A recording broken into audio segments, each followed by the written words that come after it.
გაგრძელებთ ჩვენს ლექციას პოსტმოდერნიზმზე.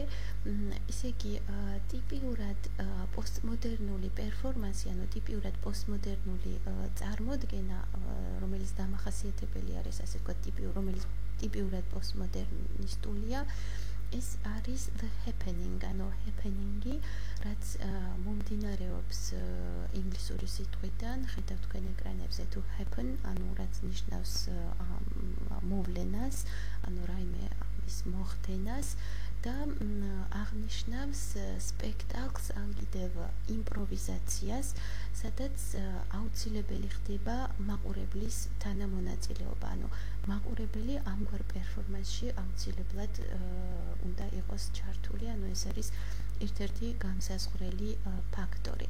და ეს, ასე ვთქვათ, მიმდინარეობა, ეს happening-ი დაიბადა 60-იან წლებში და უფრო კონკრეტულად მის დაბადებას უკავშირებენ რაუშენბერგის და ჯონ კეიჯის შეხვედრას, რომლებიც მერე შექმნიან ამ ჯგუფს.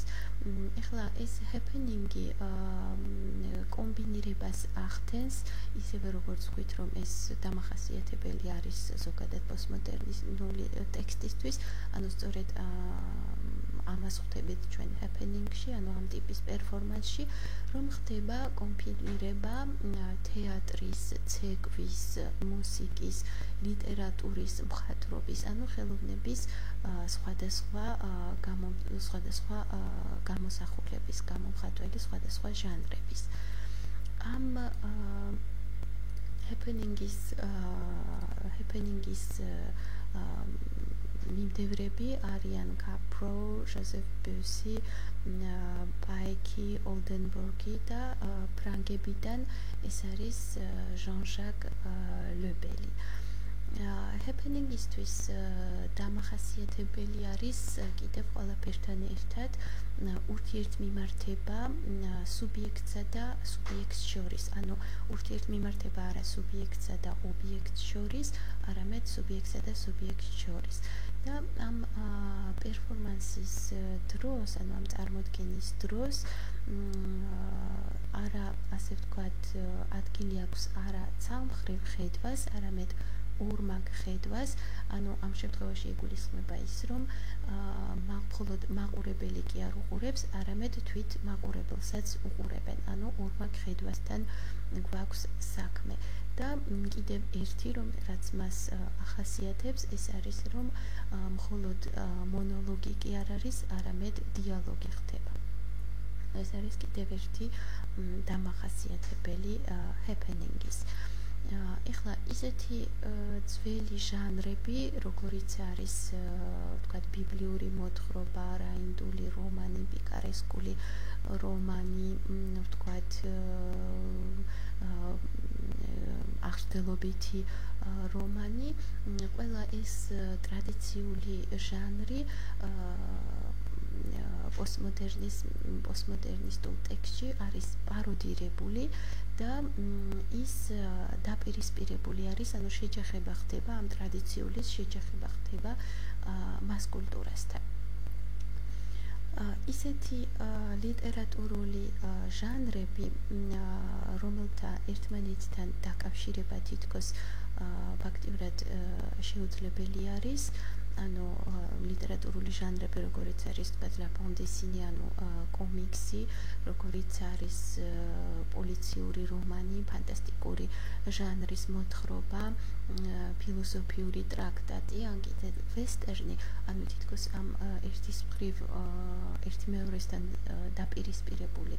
დაპირისპირებულ ჟანრებს პოსტმოდერნისტი ავტორი იყენებს იმისთვის, რომ მოახდინოს მათი კომბინირება და თანაც ამ კომბინირებას ის ახდენს ძალიან ბუნებრივად, რაც ფაქტიურად იწვევს ერთის მხრივ სერიოზულის, ასე ვთქვათ, ტრივიალური სერიოზულის ტრივიალურ სურათს აჩვენებს და მეორეს მხრივ კიდევ ტრივიალურის პრობლემატურ ბუნებას სვავს, რომ თქვათ ეს ტრივიალური არც ისეთი მარტივია. ფაქტიურად ამ შეჯახებით ხდება სერიოზულის, ასე ვთქვათ, სერიოზულის მეშვეობით ტრივიალურის ბუნების წარმოჩენა და მეორე მხრივ, რომ ეს ტრივიალური, რომელიც წარმოჩენილია, არც ისეთი მარტივია და ის საკმაოდ კომპლექსურია. პოსტმოდერნისტი მწერალი ამავე დროს, ეს არის კიდევ ერთი მახასიათებელი, რომელიც მას ახასიათებს. პოსტმოდერნისტი მწერალი დარწმუნებული არის, რომ უკვე ყველაფერი დაწერილია და ფიქრობს, რომ ის ორიგინალობით მაინც ვერ გამოირჩევა. ყველაფერი, ისეთ თქმაც, მას უნდა უკვე საუკუნეების მანძილზე გამოსახული იქნა, გამოხატული იქნა და დაწერილ იქნა. შესაბამისად, ის ვერ იქნება ორიგინალური. როგორც ფაქტიურად პარალელი რომ გავავლოთ, როგორც გადამწერი, რომელიც გადაწერას ახდენს, როგორც გადამწერი, რომლის წინაშედაც მთელი დიდი ბიბლიოთეკა არის გადაშლილი, ის პოსტმოდერნისტი მწერალი ცდილობს, რომ ფაქტიურად არსებული ტექსტები გადაწეროს, არსებული ტექსტების კოპირება მოახდინოს, მათი ციტირება და ამავე დროს ამ ტექსტებს შორის გამართოს დიალოგი. რასაც აკეთებს განსაკუთრებით, რასაც ხვდებით უმბერტო ეკოსთან და ბორხესთან. და შემდეგ, რა თქმა უნდა, კონკრეტულად შევჩერდებით ამ ავტორებზე. შესაბამისად, პოსტმოდერნიზმს ახასიათებს მოთხრობაში ჩასმა.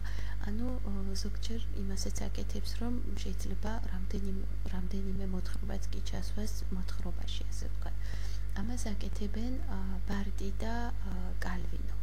და ფაქტიურად ამ სარკეების გამრავლების მეშვეობით ხანდახან სარკეებში იგულისხმება ტექსტები, რა თქმა უნდა, ამ სარკეების გამრავლების მეშვეობით ხანდახან პრობლემატური ხდება თვითონ ტექსტის ცნებაც. რას ნიშნავს ტექსტი, რა არის ტექსტი.